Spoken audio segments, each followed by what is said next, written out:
Alright guys, let's get started. I hope you guys know what regex is or regex expressions are.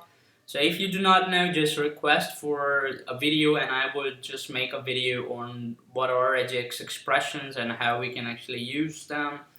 Anyway, if you guys know regex, before I was actually aware of I could actually do it inside my text editor, I used to use this website called regexexpress.com to actually I would put my dummy data over here and put my expression over here and I would test it over here. Okay, so but that was before I discovered a beautiful plugin called Regex Previewer. So let's go and look for it.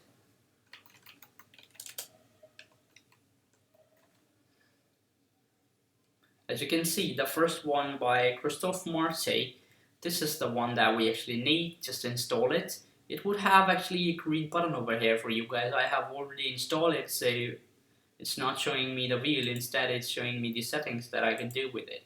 Anyway, once you're done, as you can see on the left side, I have opened my JavaScript file, and on this line I have written my regex expression. Whereas on the right side, I have opened the data that I want the regex expression to apply on. So now I'm going to tell you how we can actually use it once you are done installing it. Just for Mac guys, just press Command, Alt and M, and everything that is actually highlighted over here, which means it satisfies your expression. And for Window guys, press Control, Alt and M, and that would highlight it for you guys too. So Command Alt M for for Mac guys, and Control Alt M for PC guys.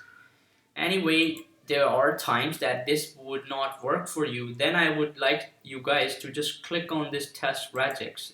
It would actually turn it off for you and turn it on for you. If these shortcuts are not working for you, then just do this.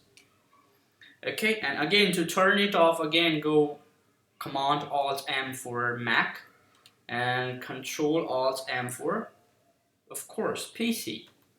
So you could just toggle it on and off. Anyway, this video was not about the regex expression I wrote or how it actually satisfied these tests.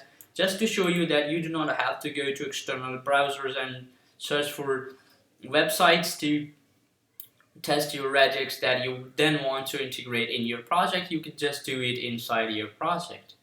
So that's it for this video guys.